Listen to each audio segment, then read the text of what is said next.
Today I laid another brick. Every day we wake up, we have another opportunity to be better than we were yesterday. Regardless of what we did or didn't do, no matter how much or how little, there's always a fresh slate on the other side of a new morning. I don't know about you, but I can be so hard on myself. I feel we all have an immense responsibility to our gifts, a call to answer a directive that God has given us, whatever it may be. It's hard to explain, but depending on how you look at it, there's a very fine line between burden and opportunity. Both are happening at once. Building habits that train your mentality in a way that prepares you for all of life's obstacles is one of the most important things you can do to tiptoe this conundrum without losing your sanity on the day-to-day. Having a process is everything.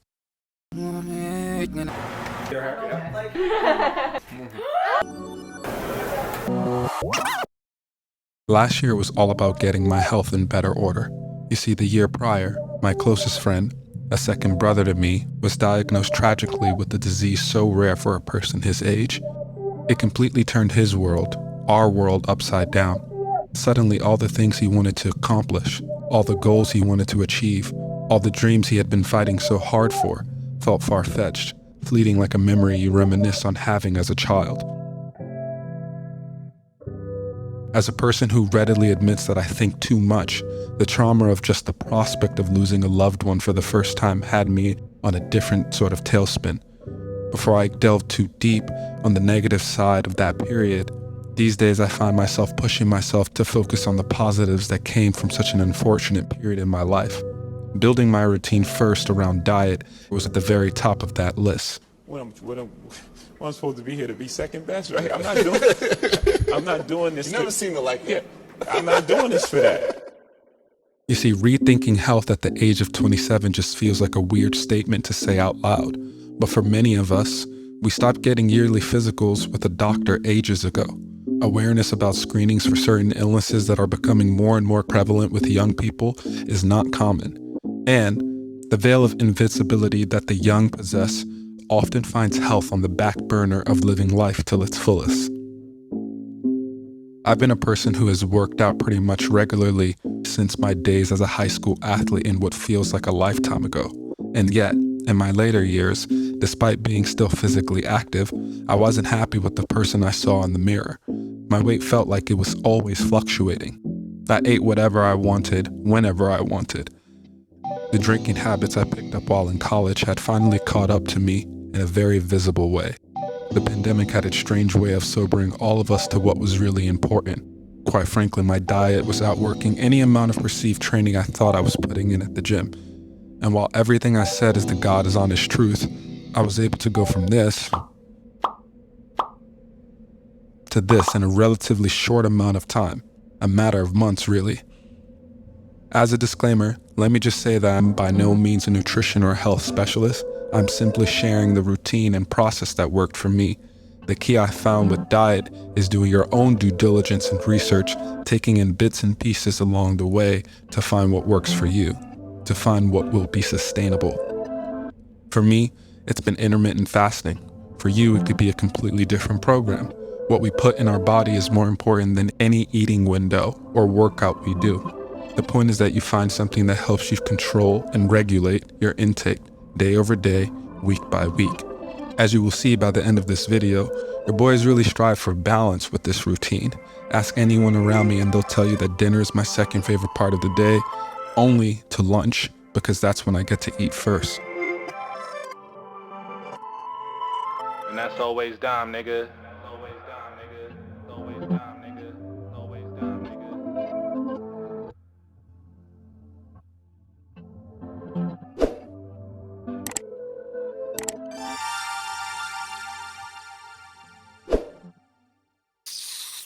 You always do this. Building my routine has been about finding a baseline. What foods can I intake regularly to ensure that when I do eat food outside of my program, they aren't completely destroying the work I've put in? Here are some of the things I prepare each and every week, usually on a Sunday or Monday evening. And as I said before, I hope you can find something in here that you can take and add to what you do, but by no means is this a strict program. It's a repeatable one that I look forward to each and every week.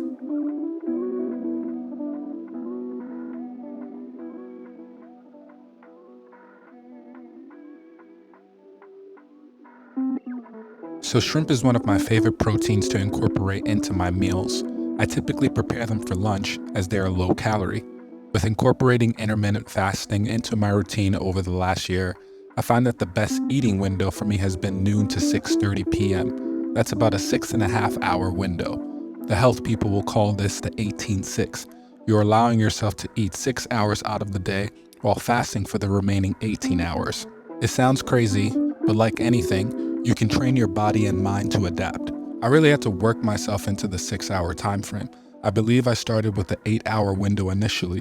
It's important to note that I'm pretty much sleeping for almost half of the time of my fast, which I'll explain. It's a little less daunting when you think of it that way. For years, I didn't really eat my first meal of the day until 10 a.m. Though challenging in the very beginning during the first 2 weeks or so of starting intermittent fasting, I found the transition to noon to be okay for me in the long run. I could see this being more difficult if you're a person who eats right away when they wake up. You may want to start out your eating period at 10 a.m. or 11 a.m. and have a longer window if you want to ease into things. For me, every day at noon, I start my eating window with a cup of bone broth. The goal here is to ease my body out of a fasted state. Why, you ask? In an effort not to completely bore you at this point in the video, I'll try to get through this as painless as possible. The goal with this IF life is to help you regulate your food intake and train your body to become sensitive to insulin. Insulin is the hormone in our body that relates to how we store body fat. Too much of it, and we really inhibit our ability to break down fat cells, which ultimately facilitates the creation of body fat. This is what we don't want. Unbeknownst to many of us, we become insulin resistant by consuming too much sugar, alcohol, and carbs. I know, literally all the best things that we want out of food. But when you are in a fasted state and you do this day after day, trying your best to avoid sugar and alcohol as best you can, your body begins to become sensitive to insulin, which is what you do want. I eat my normal lunch and first meal of the day at 1 p.m., 1 hour after the bone broth. This typically consists of sweet potatoes, broccoli, or a spinach smoothie, and a protein, usually a fish, as you can see from what I've prepared in this session with the shrimp. I love salmon and tilapia as well. If I were to eat that big lunch right away at 12, my body would crash. I would feel tired and lethargic in the middle of the day, which is what you want to avoid, a big insulin spike. My dinner then comes around 5:30 or 6, where I eat the same combination as my meal from lunch, alternating my choice of protein. I call these my base meals and try to do this for lunch or dinner as a combo at least 4 nights out of the week. When I'm not eating this, I like to eat poke bowls to switch things up and then give myself the weekends to loosen the reins a bit, albeit still within the 6.5 hour window. Now with that out of the way, you can see I've been preparing things like sweet potatoes, plantains, banana-based smoothies. That's my sweet tooth talking. That's all my attempt to get some semblance of sweetness into my weekly meals so that I don't lose my mind. For what it's worth, they're all relatively healthy relative to how I was consuming before this, and so I'll take the win. With me sharing my routine, I'm genuinely curious to know what you all out there are doing to try and make meals you enjoy that are healthy each and every week. What are you all making? I'd love to know in the comments if you have any tips or suggestions. Let's not gatekeep the secrets. I'm trying to take this meal prep up another level in 2023. All I know is that these foods have helped me immensely over the last year. They allow me to look forward to the days where I cheat and really eat whatever I want. Because I have this foundation built in throughout the week, I think that helps with avoiding the sudden spikes in weight. But hey, as I said, I'm not a health specialist. I'm excited to show you all the good shit I was able to eat during my cheat days this past month. We kind of went off as it was my birthday back in January, so I hope you enjoy some of the clips.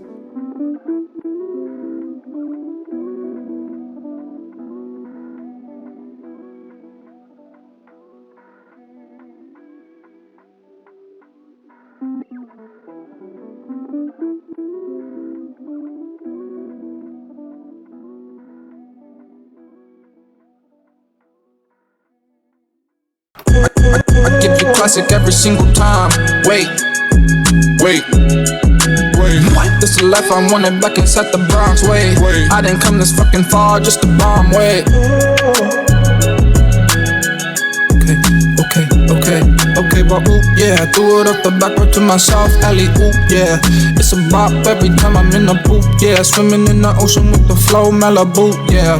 Better pick it up and put yourself to use, yeah. Slide through, never mind you, I ain't new here. I'm in the cut, tryna figure out the move, yeah. She wanna fuck, but I'm focused on us getting paid. I told her anything you want when we got it made.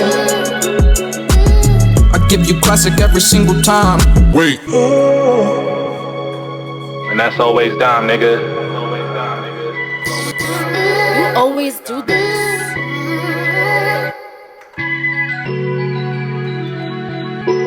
I'm broke as hell, you would never know it, yeah. My maneuvering, I never show it, yeah. I finesse it, man, I'm one of a kind. There's a reason why they call me Big Dime, hold up, yeah. I classic every single time. Wait. This the life I wanted back inside the Bronx, wait. I didn't come this fucking far just to bomb, wait.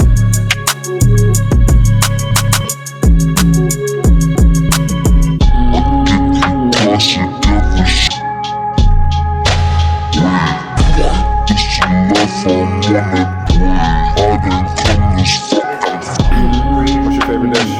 Let's do a little review, right? Green beans, these are cool, but the mac and cheese and the pork definitely take the cake. I'm saying These are cool, but 10 out of 10. 10 out of 10? 9 out of 10. I'm gonna give these 5 out of 10. Potatoes, 7 out of 10. You know, I'll be fair. be fair. You gotta be fair. You gotta be Damn. Little popper Poppers. Did you just give me a 10 out of 10? I did.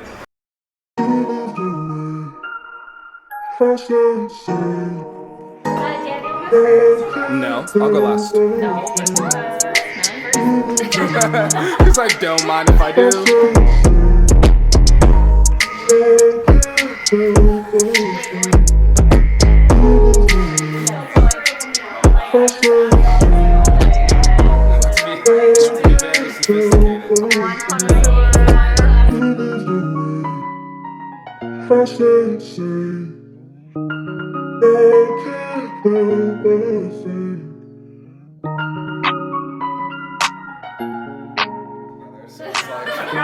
All events are. There are feet in the office.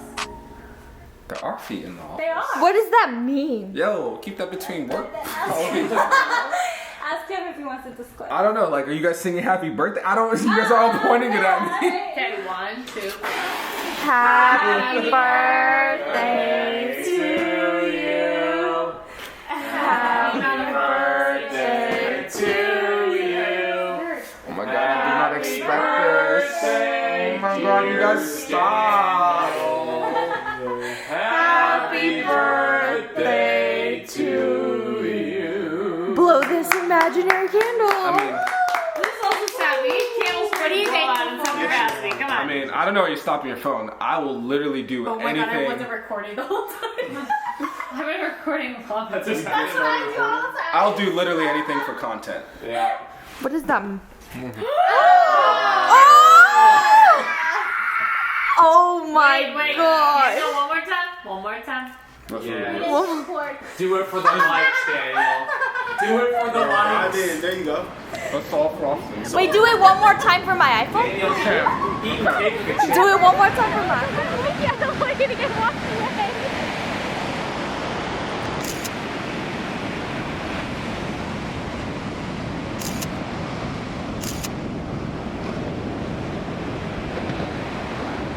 With getting my diet more dialed last year, I vowed to make 2023 about building a sustainable routine for myself professionally on the work front as well, a sort of blueprint that's being updated in real time to keep myself focused. My ambition extends to multiple mediums and projects, and it can be pretty easy to get lost in just how much work there is to do. The conundrum of time. How do we do everything before it's all over? The memory of Virgil, Nico. I find myself pondering this question with them in mind. Perhaps no one can truly answer this question, but there's one thing I've come to realize. It is important to never stop creating. Anytime I feel stuck, it is often creating something new that makes me feel just a little bit better.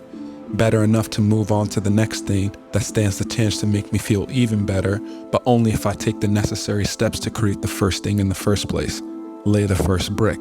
This philosophy in practice was particularly hard for me this month. A couple of weeks ago, I released my first YouTube video, A West Coast Holiday.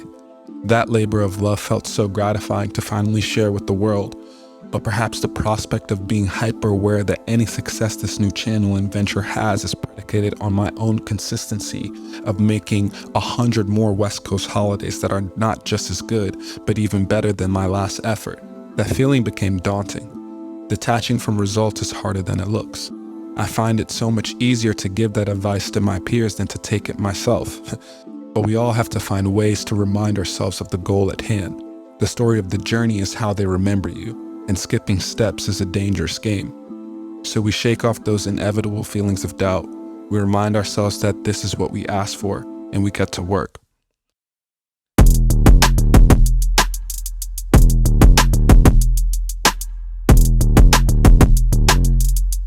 Mama's cousin, yeah, slap a little different.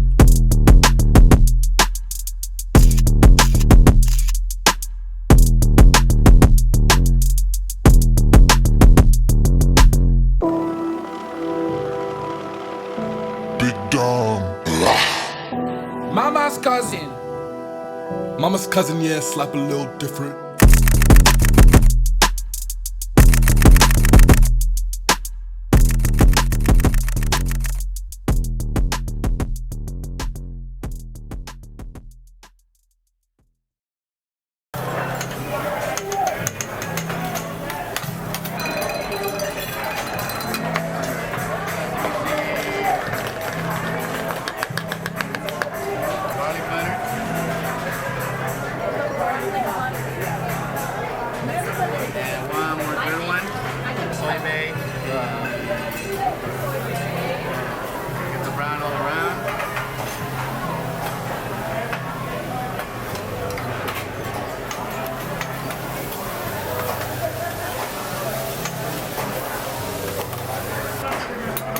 Thank you.